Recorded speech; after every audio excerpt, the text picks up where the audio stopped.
G'day everyone, I'm Josh Groot, a student at Goldw. I created this podcast to highlight how Goldw has impacted on most people here in their lives. For my first guest, I've really reached out to my amazing friend Mary Korch, who is my personal mentor and a staff here on Goldw. Hello, Mary. Welcome to this podcast.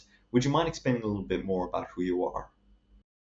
Hey Josh, thanks for having me. My name's Mary. I grew up in Cedar Rapids, Iowa. Um, After graduating high school, I went to Creighton University and studied economics for a few years. Um, After that, I did something called the World Race. A lot of you might be familiar with that, a mission trip that goes to 11 countries in 11 months, and then found my way to Global U, and I've been here ever since. So I love working and mentoring with students, building my own project, and then I also do recruiting for Global U as well. That sounds amazing. Um, so why Global U? How did why are you in Global U? That is a good question. So I actually spent my whole life thinking that I was going to go to law school. So ever since I was 12 years old, I fell in love with mock trial and, um, was really involved in that and the political scene, a number of things until college.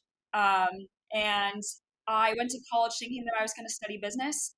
And when I got there, I realized I had no idea what business was. Like, I thought I knew business. I actually had no idea. I had only really done stuff in the political realm. And so um, I ended up, like I mentioned, studying economics. And at Creighton, it's a Catholic school, so they brought faith into class, and they wanted to equip us to be people beyond just working for the bottom line or looking to make a living, but how do we actually make a life for ourselves and impact people. And so through that, I really came to learn that we can use business to empower people. And business leaders do have a lot of leverage, and we can use that to treat people fairly and fight for justice and fight for the kingdom of God. So in college, I became obsessed with this concept. I started talking about it all the time. My friends were like, Mary, you need to stop talking about economics and Jesus. And I'm like, no, I'm not going to. And so I, when I was on the world race, I just got to do, more of that, a little bit on the ministry setting, but just looking for ways as to like, okay, I'm working with all different types of people, and how can I create business to leverage that to empower people. And Global U, when I heard about Global U, it put the two together, right? I was like, I found my people, no one else is talking about this, and they were. So that's why I'm here.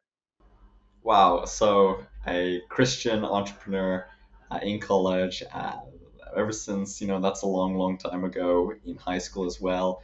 That's really cool. That's really amazing. Sounds like you're the perfect fit for this program. So how did you even get to know about Global U? How did you even hear about Global U? What's the story behind that? So I love telling this story because it's crazy, and God moves so much in my life during this time when I was finding Global U. I was on the world race, month 8, so it was close to the end. I was in Cambodia, and I was just applying to business jobs in the States. I was like, I'm going to go back to America. I'm going to work a corporate job until I figure out what's next for me. And so all of a sudden, I'm not getting, I'm not hearing anything back. And it was so weird because I was like, well, I had a very strong resume. I had ran a company, in college even. And I was like, why am I not hearing anything? Um, a couple, weeks later in this process, we had a worship night, and one of my friends comes up and prays for me, and she was praying for me like my whole life was going to change again. She's like, praying of like, hey, like, you're going to be asked to do something, like called to do something crazy and leave the states again, and I hope you have the courage to say yes, and all this stuff. And I don't really remember the specifics, but all I remember thinking in that little house in Thailand was, why is she praying like I'm going to like leave the country again and do something crazy. Like, I don't know what you're thinking, but I'm going to get a corporate job in the States. And so that was kind of my first sign. I was kind of nervous, but I just kind of put that to the side. Um, Next, I went on a 40-mile bike ride with around Angkor Wat in Cambodia, with one of the leaders at Adventures and Missions, Bill Swan, if you've heard of him. And we talked about economics and Jesus and business. And I was like, oh, this is so cool. And a couple days later, he connected me with Seth Barnes, one of the founders of Goldw. He was like, hey, I think you really need to be here in this program. And I was like, no, I'm going back to America, but let me just reach out to Seth. Like, let me see what's going on. And so, we had a couple conversations, and at this point, I was really on the fence because I was like, this program is so cool, but I feel like for whatever reason, I wanted to go back to America. Then two crazy things happened. So, um, we were in Thailand now. This kind of carried over into our next month, and someone had come to our house and was praying over my team. I had never met this, like, we had never met this lady, and she was praying. She talked about, hey, one of you guys is going to dive deeper in a language that you want to learn, and one of you guys is coming back here to Thailand next year. And she was talking about one or two other things that I was literally just talking about right before she showed up, like explicitly. And one of my teammates looks at me and says, Mary, I think that's for you.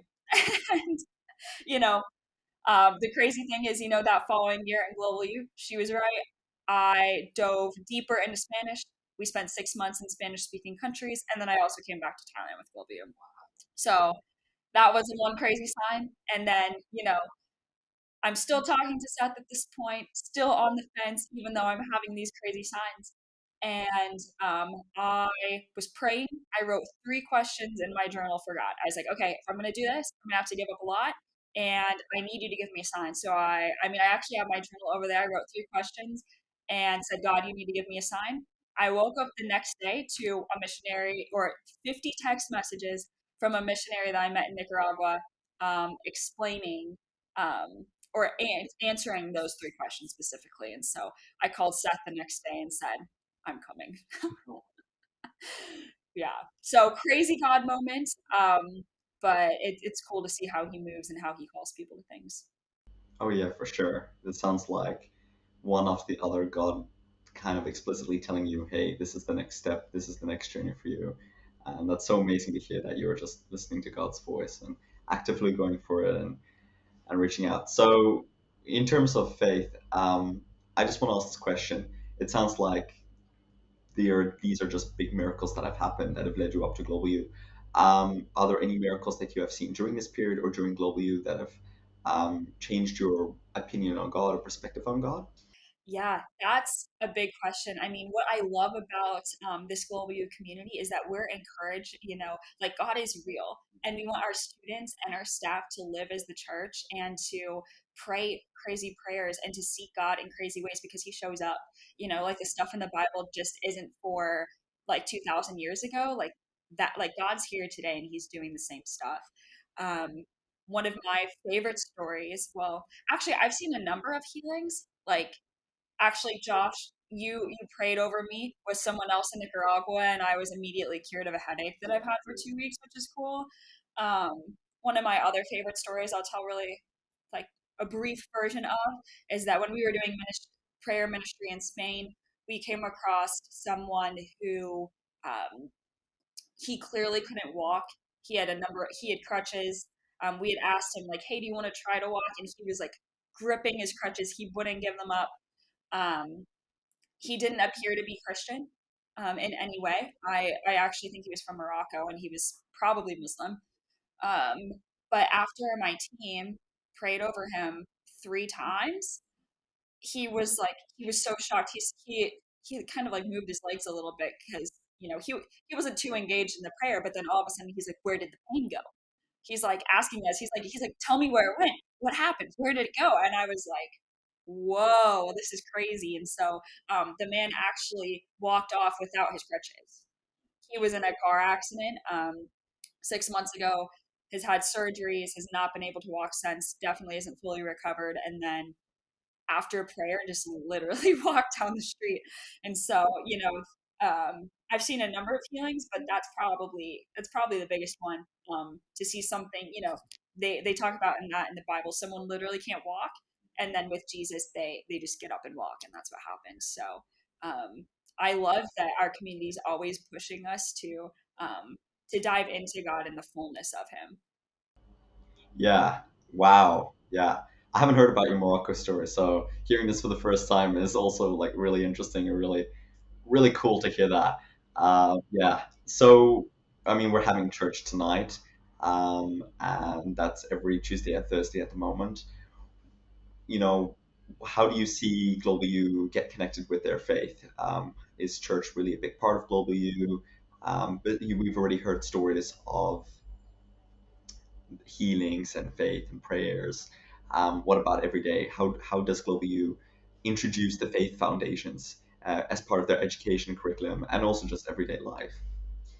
Yes, I would say a big aspect of Global U is that we want faith to be infused in everything. It's not like, hey, we have church at this time, and then, you have class at this time, and you have workouts at this time. Like, hopefully, we're seeing things throughout the day that we're doing ordinary activities as worship or an offering to God, or, living out a missional calling.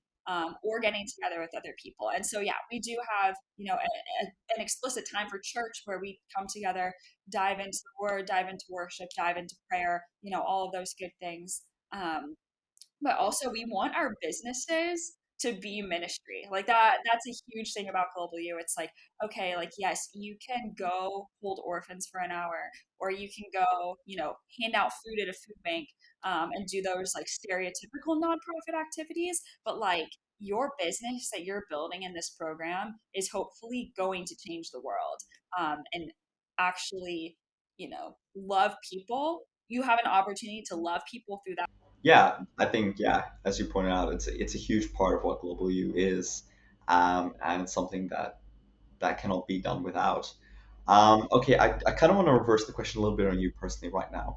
Um, Move away from what Global U is and more about like what your role is in Global U. I've already called out that you're a mentor, and people know that you're kind of some staff member here. So could you maybe explain for our viewers who exactly you are and what exactly you do at Global U? Yeah, I feel like I've done a little bit of everything over the past 3 years. I've even gone through the student curriculum, with coding and entrepreneurship and all that. And in some ways, I still feel like a student because I'm building a business, right, alongside all of the students. And that's a really cool experience to share. Um, but I live with the students, so just being a face, being a mentor in everyday life, in spiritual things, also in business. So having conversations about strategies and networks and skills, um, things like that. I often plan adventure weekends, so fun activities for the students. I do recruiting. I've taught entrepreneurship here and there, and I did that a lot last year as well. Huh, that's so cool. So I would say and please rephrase my what I think about you if it's wrong. But you've done every position. So you're now staff, but you're also student. You're now a huge part of like marketing, but also in organization. So you can see Global U from a very overall perspective. You see it from every side. From a student, from marketing, from leadership, from teacher. You can see it very much overall. So with that, I think it's a very appropriate question for you for me to ask to you, and I'm very curious to what your answer to this is. Where exactly do you want Global U to go? Like, what is the future for Global U? Having been in all those positions, uh, where do you see an ultimate objective point of view? Where do you want it to grow? Where do you want it to see in, I don't know, next year or even in 5 years or in 10 years? Yeah, that's a great question. And, being 3 years, like this is our third class, so we're a little bit out from the start of Global U. And so now we're kind of starting to see this full picture of what Global U actually is. Um, for example, Jacob and Karina, students in Alpha class, they are now married and out here in Montenegro with us, doing a little bit of teaching, some spiritual development, and just hanging out and collaborating. Um, a number of businesses have started. Josh has started a crypto company that a number of people are working for.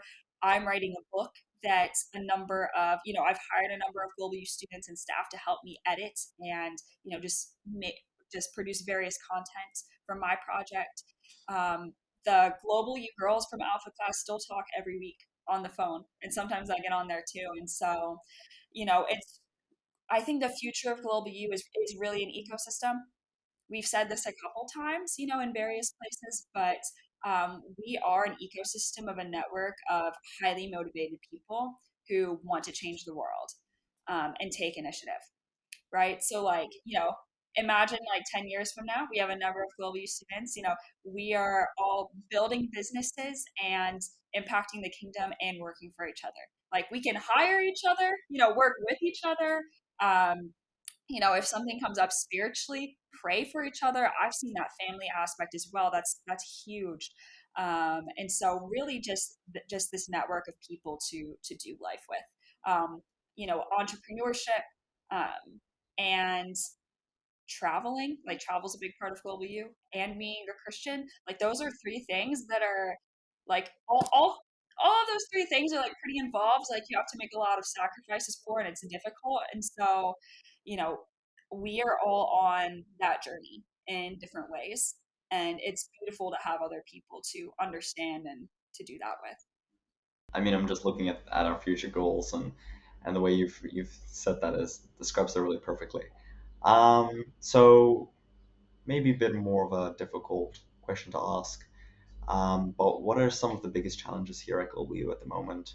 What are some things that are stopping this vision, and how can our viewers help with that, or how can even the people in our community help with that, from your perspective? Great question. I would say, I mean, the biggest one is recruiting, right? We have this great network. We've been able to see it with the people that we have in the ecosystem, and it's awesome. But we're looking to expand that and looking for more. I don't know exactly how many alumni we have. Probably every like alumni and staff, maybe around like 40 or 50, something like that. But imagine if we had like 200 people, all doing this together. How much can we build? How much can we impact the kingdom? And so that's yeah, just really looking for other people who are on this journey, who or maybe they're not on this journey but they want to be. I would say that's the biggest thing. Um, there's probably other things too, but that's also my space and what I do, so that's what I know the best. Yeah. No. Yeah. Thank you for that answer. I think I mean, having talked to people who are, interested in global view, it can seem like this grand vision and this grand idea, and everything is going smoothly and hunky dory. But yeah, there are situations, or there are still work needed to be done, in order to create this vision. And so it's great that we're building a community that invites everyone to work on this vision, to share this vision, and to come together and build kingdom businesses. So I think that's a really beautiful thing. Um, I'm going to shift the questions a little bit more about you. I just want to get to know more about you, and I hope our viewers would like the same. What are your visions? What are your dreams right now? Your personal visions, your personal dreams. Where does Mary Korch want to see in, 3, 5 years? What projects are you currently working on? What are your main dreams and main goals? Yeah, I have a lot, so it's pretty hard. But I actually think through Global U, God's helped me, and even the road race, to highlight what am I meant to do. So one, I really feel like I am kind of like called to this vision of Global U and working with students and um, helping raise up new kingdom leaders. The second is I have a huge passion for Nicaragua. Um, And so I've had to put some of that on pause now because I'm working on another number of other businesses I'll kind of get into here in a second. But um, Nicaragua has really wrecked my heart. I have a lot of friends there, and I've started some small businesses in the past. And then three is I am writing a book and creating. It's not even a book, not even just a book. Actually, it's something called the Untold Story Project. That's where a lot of my focus is now, in addition to Goldw. And this project is a media collection and community to provide education, empathy, and encouragement for people who grew up with mentally ill parents. And I just, yeah, I want to see it grow. Oh wow, that's really cool. Um, yeah, I mean, so many questions to start off with. I'm really curious about your Untold Story project. How did you even start such a project? How did you even begin with this idea? And what stage are you in right now? Yeah, it's this is another crazy story.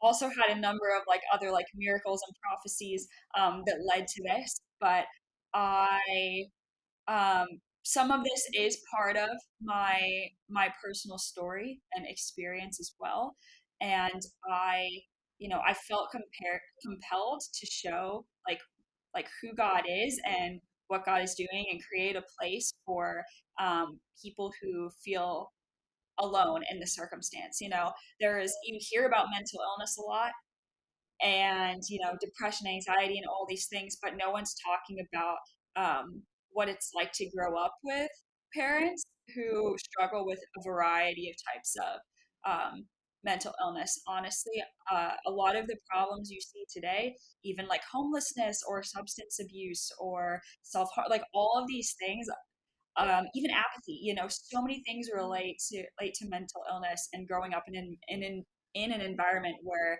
the people that you look up to the most are struggling with that creates a number of problems.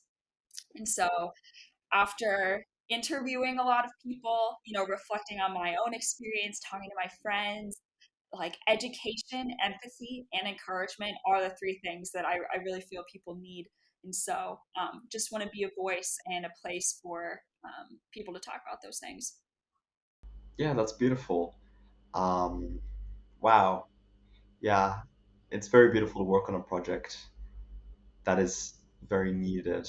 I feel like a lot of parents have, or a lot of parents, but also a lot of sons and daughters, and a lot of people around the world struggle um, with those parents, and it's a very sensitive and tough subject. But to rally together and talk and really relate and talk about it heals a lot of trauma. Yeah, and the crazy thing is, Global U real like this project wouldn't be possible without global use. So right now, I'm actually in the launching phase. There's a number of things, right? So I have a community based around this topic, and then a number of sets of media coming out, ending with the publication of my book that's almost done, and it's finally real. It's weird to be like, I've dreamed of this for so many years. Like, this is my dream that God's called me to, and now it's actually here. I just, almost every day I try to step back and I'm like, this is surreal. And Goldw, you told me that I could do it. I've had that back in my head for a while. And I feel like this is like a lot of people, have similar thoughts or similar things, whether it's a business they want to start, a nonprofit, maybe it is a media company like me, but it's nervous, it's vulnerable to um, go after something big and personal and something that you care about. But everyone at Global U has always encouraged me of, hey, like if this is what God's calling you to, like you can do it. Let me connect you to mentors. Let me help you out.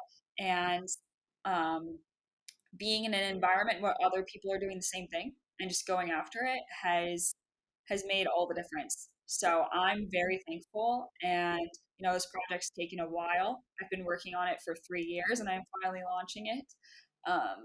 But I'm just so thankful for how Global Use helped me in this way. Yeah, and that's wow. Yeah, I really think you're going to inspire a lot of people with this, with your project, with your new book. Um, I'm Thank you. very much looking forward to reading it. Um, I hear there's some sort of like community that you're building, like an NFT project. Would you mind diving into that a little bit more? Yeah, I am creating a community based around this topic. So this is an evolution of things. I feel like a lot of projects do that. But basically, 3 years ago, I started writing a book. I felt really compelled to tell a story of some crazy things that God's done and ways He's shown up, and even visions that I've had. And my book is actually a book and a music album combined. So I'm trying to do something that's never done before. My main character sees the world through music. And so I wrote an album about, so not only is the book about and the story itself about growing up with mentally ill parents, but all of the songs are in this album as well. And so I wrote those for my character, and I'd like to go ahead and produce, yeah, the album and the book. And after trying a number of things, I've like started researching, going down different paths to produce all of this, and obviously it's capital intensive. As a missionary fresh out of college who still has college debt, I can't just put up the capital to produce something like that. But I still want it to be done well, and I wanted to at the same time I wanted to create a community. I was like, man, wouldn't that be cool if there was a place where people could talk anonymously about these different topics, because it's hard, or even just associating with that and being in a Discord, and having your real name or identity like that can be a lot, right? And so, probably about 6 months ago, the Goldw coaches, Chris and Dave Carlson, I love them. We were talking about my project. We were praying, and they were like, "Hey, Mary, like, I think you should really pray about Web3 in the NFT space." And I thought they were crazy. I was like, "No, like, that is not what I want to do. Like, that's a really cool space, but that doesn't relate to my project at all." But I really respect them, and I know they are people of God, and when they pray it holds weight. So I prayed for 2 weeks about it, and at the end of those 2 weeks I said, Chris and Dave, you're right. I think at least, I think this is what I want to try. And so I realized everything all these dreams I had around this project actually could at least be possible in Web3. We'll see it. We'll see if I'm able to pull it off. But now I don't know if you know anything about NFTs, but they're mostly centered around these Discord communities where everybody's anonymous, right? So now anonymous communities are a norm.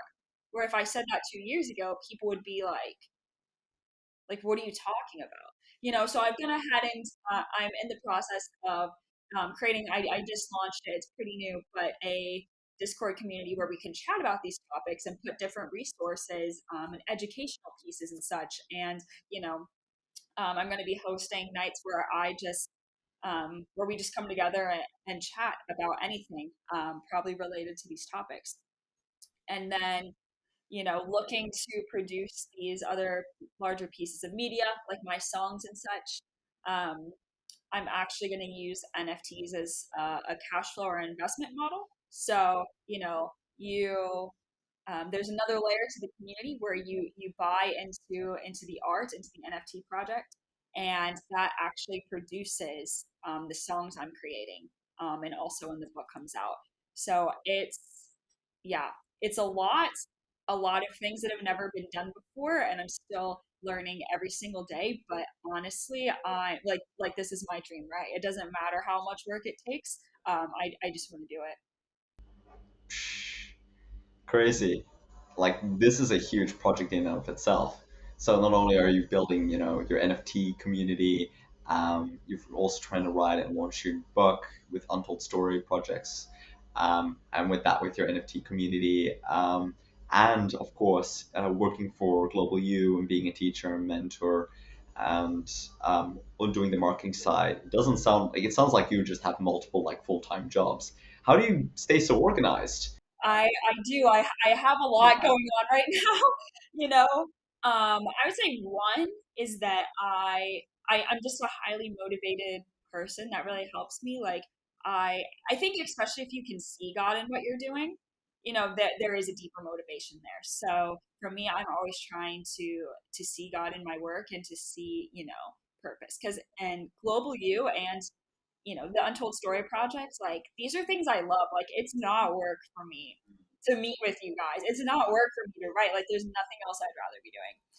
But in addition to that, I also need to like make a living and do these other things too. So I have other side projects, and a lot of it just comes down to organization. Like I'm very focused, and so if I structure my day where in my week in a really organized manner, and I stay focused like I can, and take the appropriate breaks and such, um, that's that's how I'm, I guess, able to somehow pull it off. Wow. Yeah. I mean, yeah. I mean, for me, I used to be a absolute mess and very disorganized. I couldn't really do a whole lot, and so you've been able to coach me specifically in the last couple of months to be very productive and to focus. So, yeah, you inspire a lot of people around you with your incredible work ethic and your organization skills as well. So that's really, really cool to hear, Mary. All right, so I want to get into some other questions.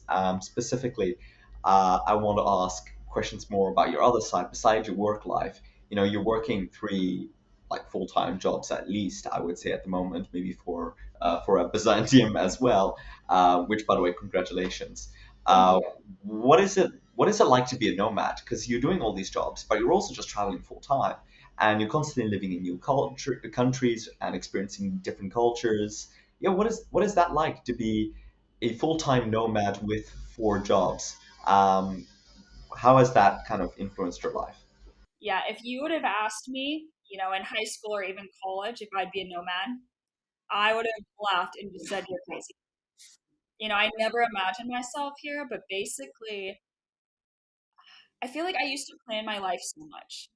I used to have like everything planned out, and I'm like, "Hey, I'm going to do this, and this is where I'm going to be," and everything has to be perfect. And I mean, everything kind of fell through in my life one year, and then I realized, maybe I don't have to think 20 years down the road. Not that you shouldn't have vision, but if you're obsessed with vision and goals like me, and I'm like, maybe I actually just need to step back and say, hey, can I pay my bills? Am I where God wants me to be? And do I enjoy what I'm doing? Do I find passion in it? And if all those answers are yes, what why would I stop? And so it is a crazy life. Obviously, there's challenges. There's also challenges to staying and living in America, but I love living in different places. I also get to travel with a whole community. If I was a nomad alone, I wouldn't do it. Honestly, I think I would just be sad. But I get to travel with Goldw, which is my church, my friends, my family, and it's fantastic. I've learned so much. I feel like I can connect to anyone because I've seen so many different cultures, and not even that, but I feel like I've adopted a lot of things from different cultures as well. And my empathy has grown so much. So I think it's cool that we're a nomadic community. I don't know a lot of other people doing that. Um, and yeah, Huh. That's yeah. It sounds for some people it sounds like a lifestyle that's like absolutely not for me. But I guess for the people like Lou and especially for yourself, it's the lifestyle that we really dream of and we feel very blessed and fortunate to be in. yeah, but and like it is possible. So many people are like, "Oh man, like I have to have a degree, or I have to have so much passive income, or I have to, all this stuff." And it's like I don't have. I mean, I have a degree, but I don't have most, things that people are like, "Oh, like you would need this to be able to travel or to live this lifestyle." And to be in a group of people who are encouraging you and like showing you the ropes of travel and all of that stuff, if you want to do it after Global, it's great. Oh yeah, for sure. So I mean, there are a bunch of questions I would love to get into here. So I guess a question that pops in my mind is, you've mentioned that it's so much easier doing this with a community, traveling as a digital nomad rather than being alone. I guess, taking the opposite side as well, I can also see plenty of people that would start saying, if you mix the same type of people and you travel with them, you go to church with them, you live everyday life with them, it can get very messy as well. Has that experienced in your past, or would you say, well, it's a reasonable thought to have, but it doesn't happen, or frankly, you can also just say like it's a very unreasonable thought? When I my first year of Global U, I remember Josh saying, "Hey, I only work with my friends, and I only hire my friends," and I was I was very shocked, and I was like, "That's also what Global U is, right? It's like we live together, we're church together, and we work with each other." And that scared me because during my first company that I ran in college, I did hire a few of my friends, and it was rough. Um, I think Global U and just probably age as well helped me kind of realign my expectations when I am working with people. You know, like, for example, it's very common for me to work 12 hours in a row, like 12 hours a day, right? Um, but that's unreasonable for me to expect other people to work as hard as I do. You know, especially if they're working on my dream or, you know, my project. Hopefully they are passionate, you know. I'm able to bring someone in who is passionate, but that would be an unreasonable expectation. And so a lot of it for me has been managing my expectations. Um, and I'm trying to think. Also, Global U, we are a culture where we bring in people who work hard and who are fiercely pursuing Christ, you know. And so, yeah, there are times where there's friction between, you know, friends, or friction between, hey, we have a theological concept, and you know, we're open to everyone and all beliefs, right? So if you love Jesus, like we can disagree on how some of this stuff works, and that, like, yeah, there's obvious challenges to that. But you know, when you think about it, at the end of the day, it's like, do I love this family? Yeah. And do I want to be with these people? Yeah. And even if I'm frustrated for an hour or even a day, it's like, at the end of the day, these are my people, and I'm choosing into that. You know, so in a way, I feel like it's almost like like true love. You know, it's you're asking yourself if you want to make the sacrifice and choose people and circumstances despite things being a little messy. But to be honest, I haven't experienced a lot of messiness. I mean, yeah, it comes up, but not nearly as much as I thought in the beginning, where it's like, oh, this is a disaster. No, actually, it's great. Yeah.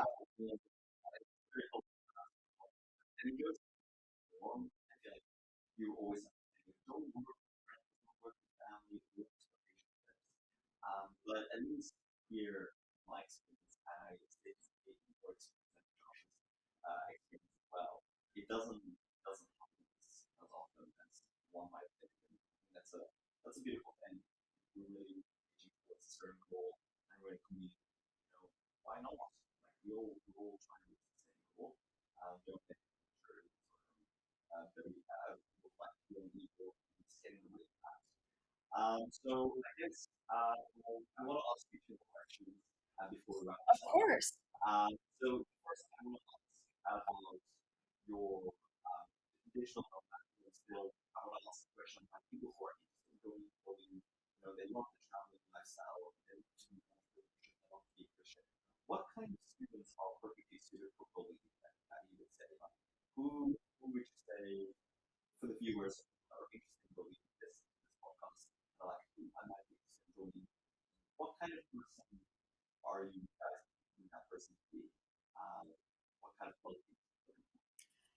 There's a lot of qualities I can say, but the biggest one is we're looking for doers. Like, we're looking for goers. People who have initiative and actually want to do something with that. You know, there's a lot of other things too, like curiosity or hard work, and obviously like faith plays into that, and being open minded. But initiative and being willing to just go ahead and do something and go ahead and try something is uh, is one, a quality that I believe is hard to find, and two, um, is what global use is about. I think there's this misconception when we call ourselves a gap year or a program for entrepreneurs. You know, people are like, "Oh, I'm not an entrepreneur," or "I'm not a business person." You know, and I had dreams years ago, like years ago of starting businesses and doing things, but I never called myself like, oh, I want to be an entrepreneur, you know. Um, and there's so many different projects that use entrepreneurial skills, right? Like my podcast and my book and my community, like that might not come to mind when you hear the word entrepreneur because maybe you think like business or finance or tech, but the skills of taking an idea and having the initiative to bring that to life and to serve people and find um, customers, or people in your market, that's what entrepreneurship is. So really we're looking for people who want to take initiative, um, to do something, to start something. So like if you have a dream, maybe it's a dream you're kind of scared to take, or um, you want to do something big, or God's put something on your heart and you just don't even know what to do with it, or maybe you don't even know what you want to do, but you want to do something, you want to contribute to the kingdom, and you want to figure that out. Like we'll help you, figure that out. That's what Global Use for, right? We're a place of people building things, people wanting to change the world, people learning and growing every day. Huh. Yes, that's very well put. So in short, I would say, for to just summarize with what you're saying, initiative, go-getter, and kingdom builders. Those are the main things with what you're saying. Yes, yeah. All right. So before we wrap this up, I just want to ask you one very fun question for you. Question that I wanted to ask you before, but I haven't got the chance yet. What has been your most memorable experience in Global U, or just really a funny event that has happened in Global U? Oh man, Josh, this is a big one. You can take a couple seconds if you want. Yeah,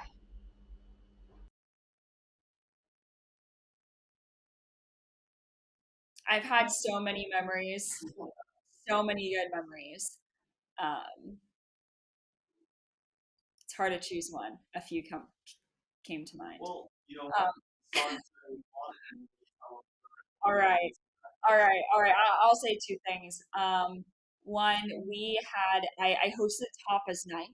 Um, so kind of like like a little tapas potluck in North Carolina this past year. With the Goldw students, we invited a lot of people in the community as well. Were there, and I remember, everyone's dancing, the music's going, and um, I I like had this moment, like Josh and I were talking, we kind of like stepped back, we took a breather. Um, and I was like, this is it, Josh. Like, Josh Owen, I was like, this is why we're here. Like, like the students, it was in the beginning of the year. It's like, hey, the students are here. Like, joy is here. We are like this crazy life, and nobody knows what we're doing half the time. And all this stuff is happening, but like this is what we want, like this is our family, this is our, like, we're living our dreams. And yeah, it's hard, but there is so much joy in this moment, and it was this weird snapshot moment of like, this is it, you know and so that really stood out to me, that this lifestyle that we um that a lot of people idolize, of traveling or starting businesses or radically living your faith, like it's real, and you can do them all at the same time. So that's one thing that really stood out to me. Yeah, I remember that being an absolutely crazy night. I remember us dancing and the room getting so full of. I think we were dancing so much that it was outside was freezing, but inside there was no heat or air condition. But we managed to warm the room so much that the steam on the glass was so intense that you could draw smiley faces on it. And I remember Owen. I'm not sure if you remember that, but his dance moves was super funny. His various it just brought a whole different side of Josh Owen, and then Brendan doing his Russian dance moves, his old folk. It The was whole hilarious, party. man. Yeah, unbelievable. But yeah, with what you're saying, it's really really weird to be in that situation to realize, hey, look, like this is something a dream that we've been having for a long time. This is what we're building, and now it's finally here. And at that moment, it can feel surreal and it can feel amazing. And as a student, it feels surreal, and I can only imagine what it feels like for the people who are organizing this. But yeah, dreams do come true if you work hard for them and if you go out to get them, and if God wants that to make it happen. Yeah, that's been a huge theme of me and for me and Global Hue, right? It's like hey, these crazy things you never thought were possible, man, they're all true. So like God's just showing me that every day, and I'm so thankful. So I just hope that more people, are able to join in that, and that we're able to encourage people who who are questioning if all of that's true. For sure. Yeah, I'm just really excited with the more people that will come and join this community. Do you have any more stories? Because I know you said you had two in mind. What was the other one? I'm kind of Yeah, curious. the other one is so this past weekend I was in Florence, Italy. Global U had a short break for us to travel, and so I met back up with Sophie. Sophie was in Alpha Class for a while. She runs a nonprofit for marginalized people groups, and Sophie is one of my best friends in the entire world. And it's just cool to like I have so many memories of like Sophie and us hanging out, whether it's just doing fun things or working or going on random hikes. And every year we meet up at least once. Hopefully it'll be for a little bit longer of a time, but to have like best friends come out of this program who are doing the same thing you are is really cool. Yeah, yeah. And Sophie is a seriously cool person, and very lucky to have her in our community as well.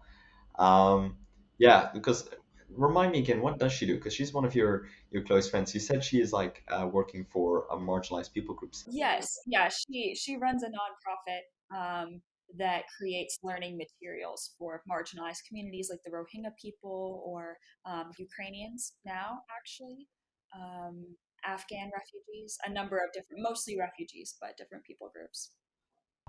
That's seriously amazing.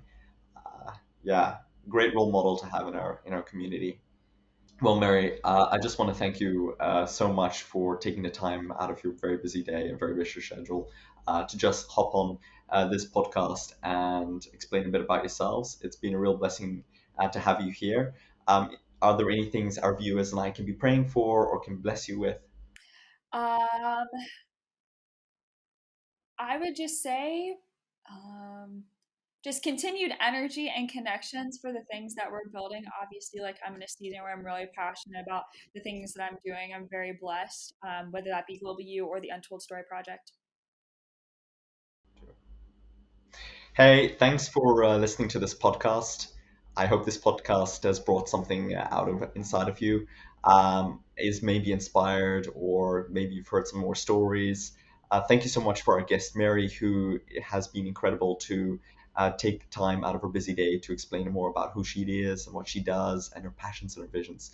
Seriously, thank you so much, Mary, for being here. I know this time is very costly to you, so I feel very grateful for this.